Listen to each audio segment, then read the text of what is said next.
Our insanity continues. Our resolve is grim. Leoric, you will fall. But not yet. Not yet. Hello everyone, this is the Holy Hermit, and this is the second video of my boss fighting series on Monster Power 10. As always, I have my friend with me, Uneven, in this video. So all we're doing in this video is we're going to go through, two bosses in Act 3. We'll start off with Ghom, and then we're going to finish up with Azmodan. But before we venture further, I have a promise to fulfill.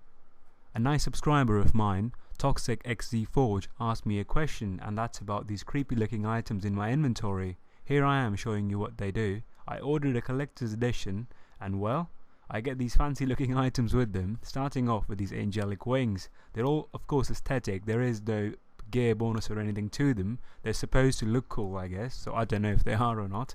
But here you go, you just right click on them, they're available on every character I create, and I can do this.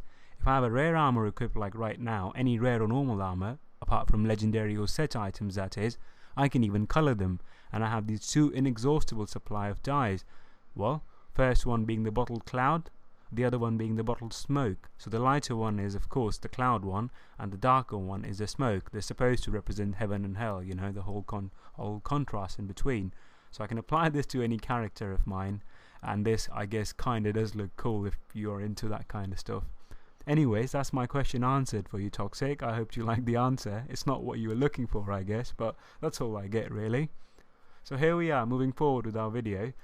Well, Uneven and I, we did decide we were failing a lot with Leoric, as I told you in my last video. He is our arch nemesis. I bet Uneven can easily take him on its own, but when we two get together, the guy does get quite hard. So here we are, we just thought of starting fighting with Ghom, and I'll talk a little bit about my build in this video, I guess. So I'm using all of a cooldown centric build. I just have one primary skill of blazing what I believe it's Fists of Fury to gain additional 100% damage every time I'm hitting him with a third strike. Well, I have my exploding palm with its very first rune on it, which allows him to take 12% more damage throughout the entirety of duration of this bleeding effect. So that helps Uneven, dispatch him faster from a distance, and me from a close range ability, or from a close range, I guess. Other skills, I have Blinding Flash with Faith and Light to get extra DPS. Why not, right? And it also blinds him, so it impairs him from what he's doing, all these fancy spinny moves he does. And the other one I time with that is the Serenity. All I have is the damage reflect on it, so whatever damage he's doing, I reflect back with using instant karma. I also have Seven-Sided Strike, and I use this rune in a strange way. That is, I use it for healing, so I don't have any healing spell right now, I think, or maybe I do have one with Peaceful Response, I'm not sure. But anyways, Seven-Sided Strike does that for me. Whenever I need heal, I deal tons of damage thanks to this ability, and I have lifesteal on my gear, so it helps me pick up my health back. So Uneven's nice and easy. I was just thinking about it. I'm standing in this horrible smoke trying to dispatch this guy, where Uneven just, look at the way he kites. Every time I look at it, it's quite marvellous to say the least. But yes, so he's with his kiting build as always, dealing tons of damage, and I'm right next to him. I have the whole privilege, so to speak, of standing next to Ghom, and we do manage to dispatch him in the end, of course, so he wasn't a big problem after all. Yeah, so we are, I guess, kind of moving from the easier bosses in the game to the harder ones. So Ghom definitely is, well, he's somewhere in the middle, I guess. He does this Poison Cloud, is a bane for any melee character, but ranged characters, I guess, they do quite well, don't they? So look, Uneven's casually shooting him from far, not worried at all. He's probably enjoying another one of his cigarettes, and I'm just dying trying to, stay alive, trying to keep my health up.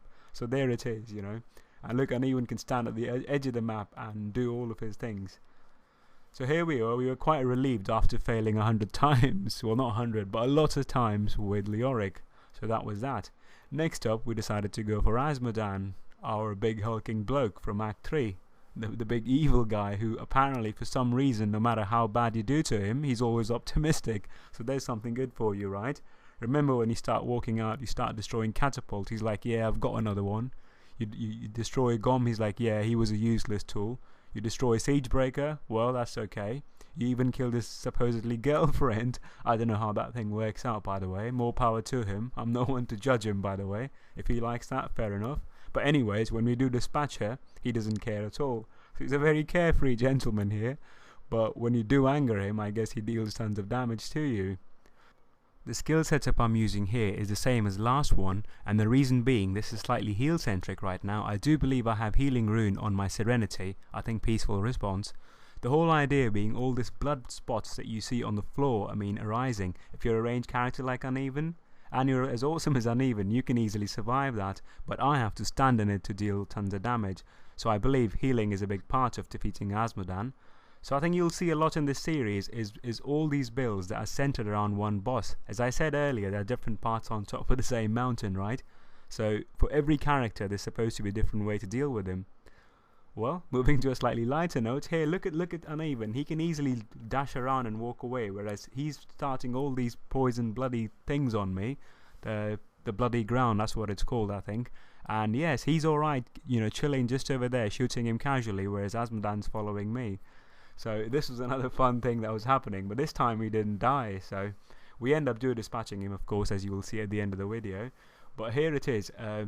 Another thing, of course, is this meteor damage he does. It's quite hefty. We're both dodge centric, as in we are dexterity builds, so we can take that damage, as in we can avoid that damage, but nonetheless it will still hit you like a brick on Monster Power 10. It has a very good chance of even dispatching you in one hit in Monster Power 10, so you have to be careful.